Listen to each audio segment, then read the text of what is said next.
चलिए समझने का प्रयास करते हैं रिफ्लेक्स एक्शन को। ठीक है, इस चित्र को पहले देखने की कोशिश कीजिए। ये अंधेरे की स्थिति है, अंधेरे की स्थिति है, और ये जब उजाले की स्थिति में आएगा तो पुतली में देखिएगा, नज़र टिकाए रखिएगा कि होता क्या है पुतली, ये ब्लैक वाला जो अंश है वहाँ होता क्या है। तो ये ब्लैक अभी अंधेरे की स्थिति है, तो ये पुतली जो है बड़ी है। ठीक है, अंधेरा और बढ़ता गया, पुतली और बढ़ता गया और बढ़ता गया, क्योंकि उसे अत्यधिक प्रकाश चाहिए आँख के अंदर, इसलिए वो पुतली बड़ा हो जाता है ताकि अधिक से अधिक प्रकाश अंदर जाए। लेकिन जैसे ही प्रकाश हुआ तो पुतली छोटी हो गई, क्योंकि आँख के अंदर अब प्रकाश को कम जाना चाहिए। अत्यधिक प्रकाश अगर पहुंचता है तो आँख को नुकसान हो सकता है।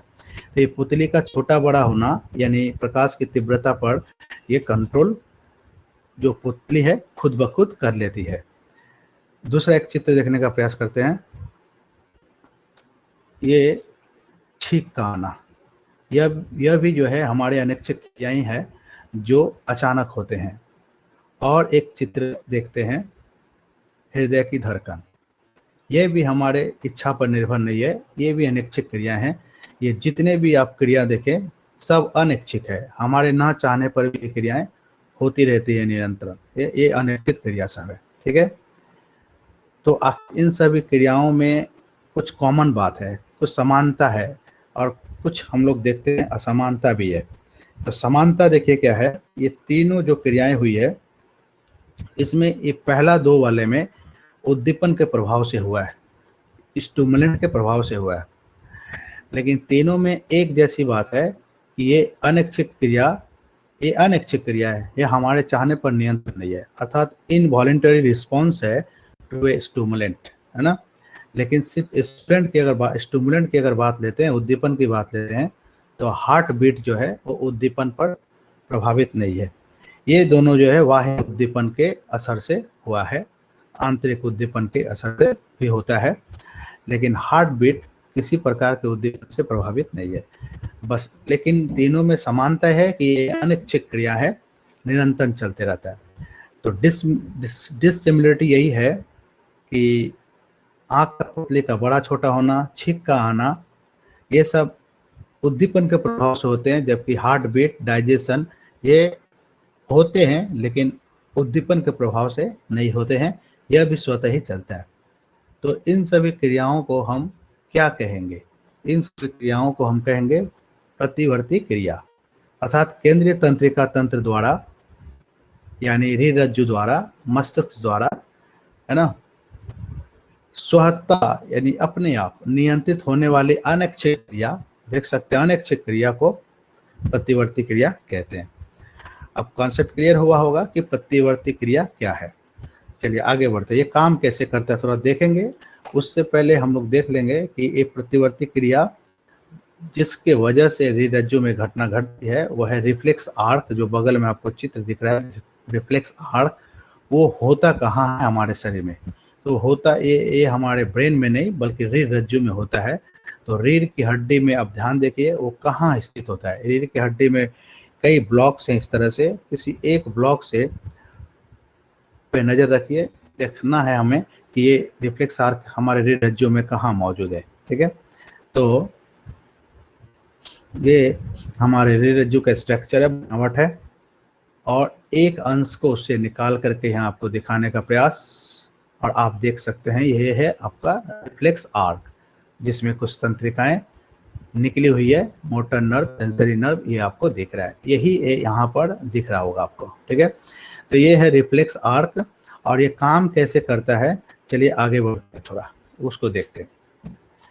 होता क्या है कि जैसे हमारी जो आर्म है, हाथ है, यानी भुजाएं हैं जो है, ये भुजा किसी तरह आग के करीब पहुंच गया, यानी अचानक से हम आग के तरफ मेरी हाथ चली गई, तो ये आग का जो हीटिंग है मतलब गर्मी है उसको डिटेक्ट करता है यहाँ से कोई तंत्रिका। ठीक है, इसको कोई तंत्रिका जो बाद में हम लोग नामांकन करेंगे, ये तंत्रिका जो है, ये लाल वाली जो रस्सी जैसा आपके सामने गुजर रहा है, ये तंत्रिका उस हीट को डिटेक्ट करता है, पता करता है, और फिर उस हीट को माने ताप को, गर्मी को इलेक्ट्रिक फॉर्म में बदल देता है, अर्थात इलेक्ट्रिक सिग्नल में बदल देता है, ताकि तेज गति से वो रीढ़ रज्जु तक जा सके तो इलेक्ट्रिक सिग्नल में इसे बदल दिया जाता है और फिर इसको स्पाइनल कॉर्ड में, ये जो हीट है इलेक्ट्रिक सिग्नल के रूप में हमारे स्पाइनल कॉर्ड यानी रीढ़ रज्जु में पहुंच जाता है।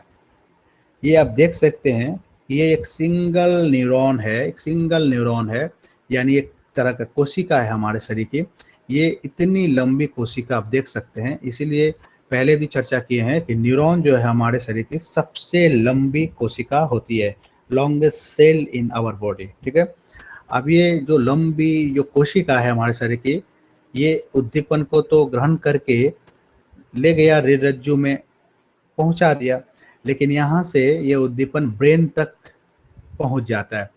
लेकिन कुछ कुछ ऐसी उद्दीपन होती है, कुछ कुछ ऐसी घटना होती है जिसे ब्रेन तक ले जाना उचित नहीं होता है इस नर्व को, क्योंकि अगर हम ब्रेन तक उस घटना को वो नर्व अगर ले जाए तो बहुत देर हो सकता है और घटना जो है यहाँ पर बहुत बड़ी घटना घट सकती है।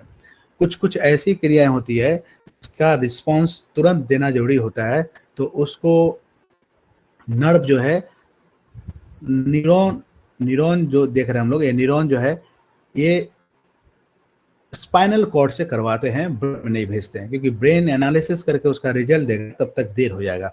तो ये काम होता है रीढ़ रज्जु के माध्यम से, ये हमारा रीढ़ रज्जु है। ओके, अब यहाँ से दूसरी एक तंत्रिका जो है इस उद्दीपन को, जो हीट था जो इलेक्ट्रिक के रूप में या इलेक्ट्रिक के फॉर्म में है, यहाँ से उद्दीपन को ग्रहण करेगी, एक दूसरी तंत्रिका ग्रहण करती है, दूसरी एक न्यूरॉन ग्रहण करता है उस उद्दीपन को यानी हीट को इलेक्ट्रिक फॉर्म में, और फिर वो तीसरी न्यूरॉन को प्रदान करता है वो खबर, और वो फिर तीसरी न्यूरॉन जो हमारे मसल्स तक पहुंचता है। और जैसे ही मसल तक ये खबर आती है, एक झटके में मेरे हाथ जो है, हमारे आपकी हाथ जो है वहाँ से हट जाता है सुरक्षा के लिए। तो इस तरह से रिफ्लेक्स एक्शन का जो काम होता है पूरी तरह से क्रिया चलती है इस तरह से, लेकिन ये रीढ़ रज्जु द्वारा ही संपादित होता है। मस्तिष्क का इसमें कोई योगदान नहीं है। एक तरह से आप कह सकते हैं कि रिफ्लेक्स एक्शन जो क्रिया होती है, रिफ्लेक्स एक्शन से या रीढ़ रज्जु द्वारा जो क्रियाएं होती है, मेरु रज्जु जो द्वारा जो क्रियाएं होती है, वो मस्तिष्क के कार्यभार को हल्का करने में सहायता करता है, क्योंकि ये मस्तिष्क को कार्य नहीं सौंप करके खुद ब खुद करते हैं। ठीक है, तो हम एक क्रियाकलाप को यहाँ पर देखें, मांसपेशी में पहुंचते ही रिफ्लेक्ट हो जाता है। लेकिन अब थोड़ा सा हम जान ले कि इन तंत्रिकाओं को किस नाम से जानते हैं और इस पथ को, इस वे को क्या कहेंगे। ठीक है, इस वे को हम लोग रिफ्लेक्स आर्क कहेंगे। ठीक है, रिफ्लेक्स एक्शन है, लेकिन ये जो पथ है जिस मार्ग से चल रही है, इसको हम लोग कहेंगे रिफ्लेक्स आर्क। ओके, अब इसमें कुछ नाम देख लेते हैं। यहाँ पर लाल वाले जो तंत्रिका यानी न्यूरॉन है, उसे हम लोग कहते हैं सेंसरी न्यूरॉन, और फिर उसके बाद ये नीली वाली जो है, वो जो मसल्स तक, मांसपेशी तक हमारे संवेदना को लेकर के गया है, इसे हम लोग कहते हैं मोटर न्यूरॉन। ओके, और बीच में मोटर न्यूरॉन और सेंसरी न्यूरॉन के बीच में एक ऐसी भी न्यूरॉन है जो संवादों का आदान प्रदान यानी उद्दीपनों का आदान प्रदान करता है, यानी यहाँ से ग्रहण कर करके, अर्थात सेंसरी नर्व से ग्रहण करके वो मोटर नर्व को देता है, फिर मोटर नर्व उसे मसल्स तक लाते हैं, मांसपेशी तक लाते हैं और क्रियाएं होती है। तो ये जो बीच वाली जो तंत्रिका है यानी न्यूरॉन है, इसे हम लोग कहते हैं रिले न्यूरॉन या फिर इंटर न्यूरॉन। तो इस तरह से हम लोग यहाँ पर एक चीज और सीख पा रहे हैं कि न्यूरॉन कितनी तरह की होती है। तो न्यूरॉन 3 तरह का होता है, एक सेंसरी न्यूरॉन, दूसरा है मोटर न्यूरॉन, और उन दोनों के बीच में स्थित है रिले न्यूरॉन या इंटर न्यूरॉन। ओके, अब जब न्यूरॉन के बारे में देखें तो लगे हाथ हम लोग नर्व के बारे में भी देख ले, क्योंकि इसी से मिलता जुलता है। तो नर्व भी 3 प्रकार के होते हैं, एक है सेंसरी नर्व, दूसरा होता है मोटर नर्व, और तीसरा है मिक्स नर्व माने मिश्रित नर्व। तो मिक्स नर्व किसे कहते हैं? जो सेंसरी नर्व और मोटर नर्व दोनों का कार्य करता है उसे मिक्स नर्व कहते हैं। लगे हाथ इसको भी हम लोग देख लिए कि नर्व भी 3 प्रकार के होते हैं और न्यूरॉन भी 3 प्रकार के होते हैं। ओके, तो इस तरह से क्रियाविधि को हम लोग संक्षेप में देख पाए, और हमारे रीढ़ रज्जु को थोड़ा सा देख ले कि हमारे रीढ़ रज्जु में वो कहाँ स्थित है। फिर से एक नजर डाल लेते हैं। ये रीढ़ रज्जु है, रीढ़ रज्जु के इस भाग में रिफ्लेक्स आर्क की घटनाएं घटती है या रिफ्लेक्स एक्शन की घटनाएं घटती है, यहाँ आपको दिख रहा होगा। ठीक है, तो आगे बढ़ते हैं। एक चीज और हम देखना चाहेंगे, यहाँ जो घुमा हुआ है यानी सेंसरी नर्व जो यहाँ घूम गई है, एक्चुअली में ये न्यूरॉन का कौन सा भाग है, ये कहाँ रहता है न्यूरॉन में। ठीक है, ये आपको ब्लिंकिंग होता हुआ दिख रहा होगा, ये ब्लिंकिंग हो रहा है। ये गोल वाला अंश न्यूरॉन के किस अंश में स्थित होता है और वो है क्या। तो चलिए आगे देखते हैं, न्यूरॉन को देख लेते हैं। ऐसा न्यूरॉन हम लोग देख चुके हैं पहले। न्यूरॉन के बगल से यानी पार्श्व पार्श्व ओर से भी, किनारे से भी कई न्यूरॉन जन्म लेते हैं, कई न्यूरॉन निकलते हैं जो पूरे शरीर में छाते हैं इस तरह से निकल करके। तो ये जो बगल वाले जो न्यूरॉन आपको दिख रहा होगा, सेल बॉडी इसको बोलते हैं, न्यूरॉन का बॉडी कहते हैं सेल बॉडी। ये सेल बॉडी ही आपको सेंसरी न्यूरॉन में जो गोल आकार में था यहाँ पर, वो ही एक्चुअल में ये है। ओके, तो चलिए यहाँ तक हम लोग क्लियर कर लिए। अब आते हैं प्रतिवर्ती क्रिया कितने तरह की होती है। एक है सरल प्रतिवर्ती क्रिया, दूसरी है उपार्जित। नाम से ही पता चल रहा है कि सरल मतलब सिंपल सा हिसाब है जो हमें उसके लिए कुछ करना नहीं पड़ता है। ये हमारे वंशों से या पूर्वजों से मिला है, या यूँ कहिए कि अनुवांशिक प्रतिवर्ती क्रिया है जो जन्म से ही हमें प्राप्त हुआ है। जैसे अत्यधिक प्रकाश पड़ते ही आँख का पुतली का छोटा हो जाना और कम प्रकाश पे आँख के पुतली का बड़ा हो जाना। और उपार्जित जो है ये हमें अपने जीवन में अनुभव से सीखना पड़ता है, ग्रहण करना पड़ता है, वो उपार्जित हुए। तो कुछ उदाहरण लेते हैं सरल प्रतिवर्ती क्रिया का, जिसमें छिकना, खांसना, जमाई लेना, घोंसला बनाना, आंखों पर तेज प्रकाश डालने पर उनका पात हो जाना। ये घटना जो है सरल प्रतिवर्ती क्रिया का उदाहरण है। और उपार्जित क्या है, इस प्रकार के प्रतिवर्ती क्रियाओं का नियंत्रण मेरुरज्जु और मस्तिष्क दोनों के सहयोग से होता है। इस प्रकार के प्रतिवर्ती जंतु द्वारा पहले सीखे जाते हैं, फिर स्वतः घटित होती है, अपने आप घटित होती है। चूंकि ये अनैच्छिक क्रिया हो जाती है, अपने आप घटित होती है, इसलिए इसे प्रतिवर्ती क्रिया के अंतर्गत रखा गया है। और ऐसी कौन सी क्रिया है जो सीख करके आप होते रहता है, जैसे संगीत सीखना। एक बार अगर हम सुर सीख लेते हैं संगीत का, या लय सीख लेते हैं, सारे गा मा पा जो है, वो फिर जिंदगी भर नहीं भुलाया जा सकता है। भोजन देख करके मुंह में पानी आना, इस तरह का भी जो घटना है, ये एक तरह से ट्रेनिंग है। और फिर उसी समय में मुंह में पानी आता है जिस समय भोजन की स्थिति होती है। इसको एक उदाहरण से समझते हैं। तो स्थिति है कि मान लीजिए आप एक कुत्ते को या कुत्ते को रोज एक समय पर घंटी बजा करके उसे बुलाते हैं और भोजन देते हैं। जैसे ही घंटी बजती है और कुत्ता आता है भोजन के लिए, और आप उसको भोजन देते भी हैं, निरंतर इस तरह से लगातार आप उसको भोजन देते रहते हैं, और उसको एक आदत सा बन जाता है अंदर कि घंटी बजने से ही भोजन की पुकार होगी और उस समय ठीक पहुंचता है। और उस समय कुत्ते के मुंह से लार टपकता रहता है। लेकिन आप बीच में ऐसा भी करके देख सकते हैं, आप घंटी बजा के कुत्ते को बुलाइए या कुत्ता को बुलाइए और भोजन न दे करके देखिए क्या होता है। उस समय अगर आप भोजन उसको नहीं भी देंगे तब भी उस मुंह से जो है लार टपकता रहेगा। आपने अपने तरीका से उसे सिखा दिया, उसको शिक्षित कर दिया कि इस समय जो है भोजन मिलने वाला है, उसके अंदर आप उसके अंदर ये बात डाल दी। इसलिए घंटी बजा लेकिन भोजन नहीं दिए, फिर भी उसके मुंह से लार निकल रही है। इसी को हम लोग कहते हैं कि, और ये जिंदगी भर उसके साथ उस समय होता रहेगा, ये स्वतः होता रहेगा, अपने आप होता रहेगा। आप घंटी बजा के भोजन ना भी दे तब भी लार निकलता रहेगा। ये सारी क्रियाएं हैं जो आपने बाहर से उसे सिखाया है या खुद भी कुछ सीखे हैं, जैसे संगीत सीखना, गाड़ी चलाना सीखना। और ये फिर जिंदगी में खुद ब खुद होता है। फिर आदमी या कोई भी जीव इसे जिंदगी भर नहीं भूलता है। क्या गाड़ी चलाना सीखने के बाद कोई भूल जाएगा? कभी नहीं। साइकिल चलाना कोई भूल जाएगा अगर 10 वर्ष तक साइकिल चलाना छोड़ दिया जाए तो? कभी नहीं। उसी तरह से ये क्रियाएं स्वतः चलती रहती है, बस एक बार हमें इसे सीखने की आवश्यकता होती है। ऐसी क्रिया को उपार्जित प्रतिवर्ती क्रिया कहा जाता है। अब रिफ्लेक्स आर्क चित्र जो है आप सिंपल ढंग से यहाँ बना दिया गया है, और कुछ जो इसके अंग है, इसके नाम है, पार्ट है, इस पार्ट को आप अच्छी तरह से देख लीजिए। यहाँ आर्क का स्पेलिंग में थोड़ा सुधार करना है, ARCK होगा। ये चित्र बनाने का कोशिश किए, बहुत सिंपल सा चित्र है। चलिए अब शॉर्ट क्वेश्चन को देख लेते हैं एक नज़र में कि हम लोग जो पढ़े हैं उसमें कौन कौन सी बातें शामिल है।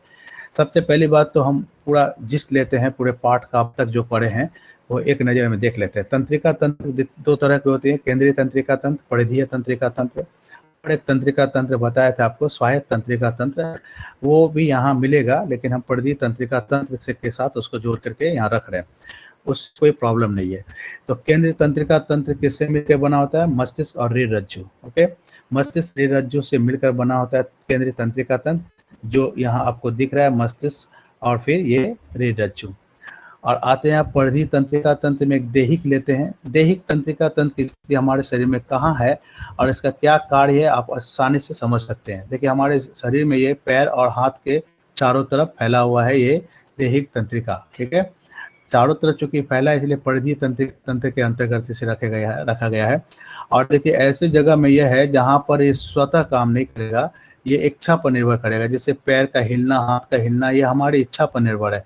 हम अगर चलना चाहेंगे तो पैर चलेंगी, हाथ हिलाना चाहे तो हिलेगा। इसलिए हमारी इच्छा पर नियंत्रण करने का काम करता है परिधीय तंत्रिका तंत्र। ये कि देहिक तंत्रिका वो उसकी स्थिति बता रहा है कि हमें ये सब इच्छा से करना पड़ता है। देखिए हाथ और पैर में चारों तरफ ये फैला हुआ है, चूंकि चारों तरफ है इसलिए परिधीय तंत्रिका तंत्र। तो परिधीय तंत्रिका तंत्र को भी हम लोग देखे थे, दो भाग होता है। कपालीय तंत्रिका तंत्र जो कपाल से निकलता है, यानी हम अगर यहाँ पर इस तरह से आप देखने की कोशिश करें लेजर पॉइंटर से, तो ये जो भाग है यहाँ से जो तंत्रिकाएं निकली है गर्दन तक जो सीमित है, ये होता है कपालीय तंत्रिका।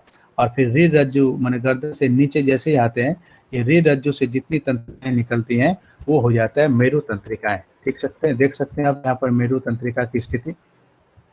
ये देहिक कपाली तंत्रिका, मेरु तंत्रिका की स्थिति। और स्वायत्त क्या है? जो स्वतः यानी ऑटोमेटिक काम करता है, इसमें हमारे इच्छा का कोई वरदान नहीं है या इच्छा का कोई योगदान नहीं है, ठीक है। उदाहरण के लिए देख सकते हैं, इसकी जो स्थिति देख सकते हैं, एक तरह से पूरी तरह से हमारे हार्ट यानी फेफड़ा के तरफ है और किडनी वाले अंश यानी वृक्क वाले अंश के चारों तरफ फैला हुआ है। तो ऐसी जगह ये तंत्रिका फैली हुई है जो शरीर में स्वतः चलने वाली क्रियाओं को नियंत्रण करता है। जैसे फेफड़ा के चारों तरफ फैला है तो स्वतः श्वसन स्वतः चलता है, हमारी इच्छा पर निर्भर नहीं है। किडनी का काम स्वतः होते रहता है, वो हमारी इच्छा पर निर्भर नहीं। ऐसी जगह में ऐसी तंत्रिका की उपस्थिति ये बताता है, ये सारी जो क्रियाएं हैं वो ऐच्छिक है, ऐच्छिक नहीं है, अनैच्छिक है, जो स्वतः चलता है। इसकी स्थिति आप देख सकते हैं देहिक में, इसकी स्थिति ये बताता है कि इच्छा पर निर्भर है। और इसकी स्थिति बताता है जैसे हार्ट और किडनी के तरफ ब्लड सर्कुलर का भी हिसाब आप देख सकते हैं, रक्त संचार या रक्त परिवहन, ये सभी स्वतः चलने वाले क्रिया पर नियंत्रण करता है स्वायत्त। अब इसके भी दो भाग हम लोग देखे थे, अनुकंपी और परानुकंपी। तो हम यहाँ पर एक चित्र से आपको समझाने का प्रयास करेंगे कि जो परानुकंपी है वो आराम की स्थिति में होता है। ओके, और अनुकंपी जो होते हैं वो जो है भागते समय या फिर अचानक से कोई घटना घटते समय होता है। जैसे एक व्यक्ति को आप देख सकते हैं कि सांप को देख करके भाग रहा है, तो इस समय इसकी आंखें बड़ी हो सकती है, हृदय का धड़कन बढ़ सकता है, बढ़ ही जाता है, रोंगटे खड़े हो जाते हैं। ये अनुकंपी की स्थिति है, जब मनुष्य दौड़ते भागते और हृदय का धड़कन बढ़ जाता है। लेकिन ठीक उसके विपरीत जब स्थिर अवस्था में आ जाते हैं, आराम की स्थिति में होते हैं, तो उसे हम लोग बोलते हैं परानुकंपी की स्थिति। एक बात यहाँ समझना जरूरी है कि परानुकंपी की स्थिति में पाचन तंत्र बहुत अच्छे ढंग से हमारा चलता है, जबकि अनुकंपी यानी आँख का बड़ा हो जाना, दौड़ भाग की स्थिति होना, ऐसी स्थिति हो या फिर हृदय का धड़कन बढ़ जाना, ऐसी स्थिति में हमारा पाचन तंत्र जो है ठीक काम नहीं करता है। क्यों नहीं करता है? आप परानुकंपी को देख कर समझ सकते हैं कि इस स्थिति में, इस मुद्रा में जो व्यक्ति सोया हुआ है, इस समय ब्लड सर्कुलर जो शरीर में हो रहा है वो विशेष करके आप पाचन तंत्र के चारों तरफ इसका ब्लड जो है संचित है, अधिक से अधिक ब्लड का फ्लो हो रहा है, इसलिए पाचन जो है बहुत अच्छा से चलता है।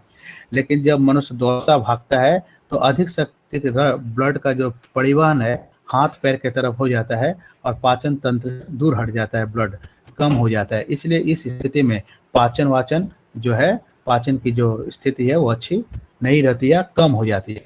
तो अनुकंप की जो स्थिति हमारे शरीर के लिए और हमारे लिए फायदेमंद नहीं है, क्योंकि उस समय पाचन तंत्र भी बाधित होता है। तो इस यहाँ तक हम लोग कुछ फिर से रिवाइज कर पाए और फिर कुछ शॉर्ट क्वेश्चन हम लोग देख ले। 5 सेकंड का टाइम आपको है, इसका जवाब देने का प्रयास करें आप। इनमें से कौन सा प्रतिवर्ती चाप नहीं है? ये 1 2 3 4 जो पॉइंट है, 5 सेकंड में सोचिए, जवाब आपको 5 सेकंड में ओके मिल जाएगा। तो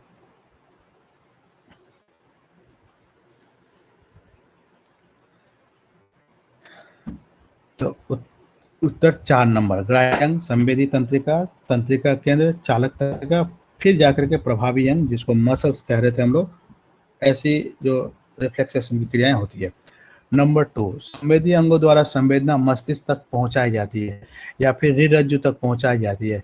तो किस द्वारा पहुंचाई जाती है, ये 4 ऑप्शंस में आपको बताना है।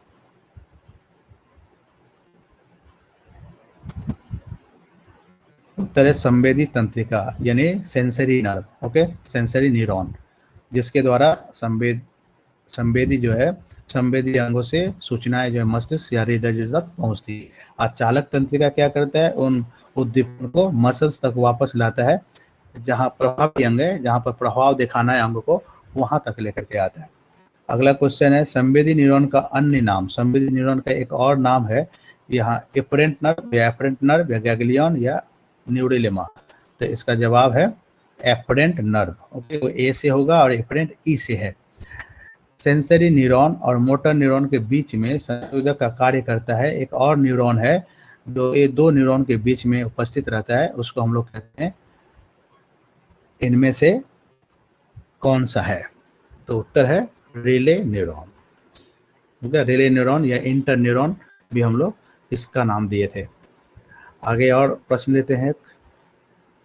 प्रतिवर्ती क्रिया के प्रकार हैं, मुख्य रूप से इनकी जो प्रकार है 1, 4, 6, 2, तो अभी हम लोग देखे थे, एक सरल और दूसरा देखे थे उपार्जित। इस तरह से इसका आंसर 2 हुआ। संगीत सीखना किस प्रकार की प्रतिवर्ती क्रिया, यानी सरल है या उपार्जित है या सहायक है? तो संगीत सीखना ना, सीखने के बाद फिर ऑटोमेटिक होने लगता है, ये हमारा कौन सी क्रिया है? ये हो गया उपार्जित। ये सीखना पड़ता है हमें बाहरी दुनिया से, इसलिए उपार्जित। घंटी का आवाज सुनकर कुत्ते का मुंह में लार निकलना, ये कौन सी क्रिया का उदाहरण है? साधारण प्रतिवर्ती या अनुवांशिक या उपार्जित? तो ये इसका ऑप्शन शायद गलत है, ये हाँ ठीक है, इसका भी ये भी क्या है, उपार्जित हो गया। अधिक प्रकाश पड़ते यहाँ की पुतली का सिकुड़ना, ये हमें जन्मजात मिला है। तो जन्मजात जो मिलता है वो उपार्जित नहीं होते हैं, वो होता है साधन प्रतिवर्ती क्रिया। यहाँ ऑप्शन गलत है, साधन प्रतिवर्ती क्रिया होगा, ये वाली होगी, ओके। यहाँ पर आप थोड़ा सा नजर डालें, ये वाली हो गया, ओके। चलिए आगे। जिस न्यूरॉन के द्वारा उद्दीपन को केंद्र तंत्रिका तक पहुंचाया जाता है, केंद्र तंत्रिका यानी रीढ़ रज्जु तक और मस्तिष्क तक पहुंचाया जाता है इस न्यूरॉन से, उस न्यूरॉन को क्या कहते हैं? एक तरह से रिवाइज क्वेश्चन है ये, पीछे एक बार आया था ये, इसका जवाब हम लोग देखे थे सेंसरी या संवेदी न्यूरॉन, ओके। इसके बाद जिस न्यूरॉन द्वारा, ये एक ही क्वेश्चन है इसलिए इसको नहीं लेते हैं, आगे बढ़ जाए। मांसपेशी की गति में कौन सहायक है? तो मांसपेशी में जो न्यूरॉन उद्दीपन को लेकर आया था, उस न्यूरॉन का क्या नाम है? तो या 2 या 3 या फिर 4? तो उत्तर 1 नंबर, मोटर न्यूरॉन हो गया या चाल न्यूरॉन। तो इस तरह से हम लोग न्यूरॉन का रिफ्लेक्स एक्शन से संबंधित बात को देखें।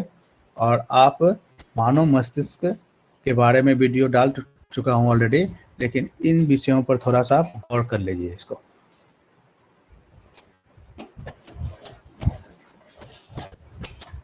मानव मस्तिष्क की पुनर्निर्माण की क्षमता सबसे कम होती है। इसका मतलब क्या है कि शरीर के कोई भी अंग अगर खराब हो जाता है तो उसे कुछ दिनों उपरांत या कुछ महीनों उपरांत कर लिया जा सकता है, लेकिन मस्तिष्क अगर खराब हो जाए तो उसको फिर से ठीक करना बहुत कठिन काम होता है। इसलिए इसकी पुनर्निर्माण की जो क्षमता ब्रेन का बहुत कम होता है। मेनिनजाइटिस में संक्रमण होने वाले रोग को हम लोग क्या कहते हैं? मेनिनजाइटिक्स कहते हैं। जैसे आप देख सकते हैं मेनिनजाइटिस है क्या, ब्रेन में एक पतली सी परत है, ये चादर जैसा, इस पतली परत को ही हम लोग कहते हैं मेनिनजाइटिस। और इसमें किसी प्रकार का सूजन या रोग हो जाए तो उसे कहते हैं मेनिनजाइटिक। मानव मस्तिष्क के ऊपर वाले हिस्से में सेरिब्रोस्पाइनल द्रव पाया जाता है जिसे CSF भी कहते हैं, जो मस्तिष्क को बाहरी आघात से रक्षा करता है। मानव मस्तिष्क के क्रेनियम में सुरक्षित है हमारा मस्तिष्क, यानी क्रेनियम में भी 8 हड्डियां होती है। मानव मस्तिष्क की सुरक्षा के लिए 3 परतें होती है, ड्यूरामीटर, आर्कोनॉइड और फिर पायामीटर। मानव मस्तिष्क के थैलेमस में दर्द और स्पर्श की अनुभूति होती है। थैलेमस के बारे में हम लोग अगला वीडियो में आप देख सकते हैं। थैलेमस में दर्द और स्पर्श की अनुभूति होती है। इसका डिटेल्स ट्रिक के साथ है। मानव मस्तिष्क में 8 हड्डियां होती है। मानव मस्तिष्क में 8 हड्डियां होती है, ठीक है। मानव मस्तिष्क का औसतन वजन जो है 1350 ग्राम से 1380 ग्राम तक हो सकता है। और इसका वीडियो ऑलरेडी मैं अपलोड कर चुका हूं, आप देख सकते हैं। आज के लिए इतना ही। Thank you.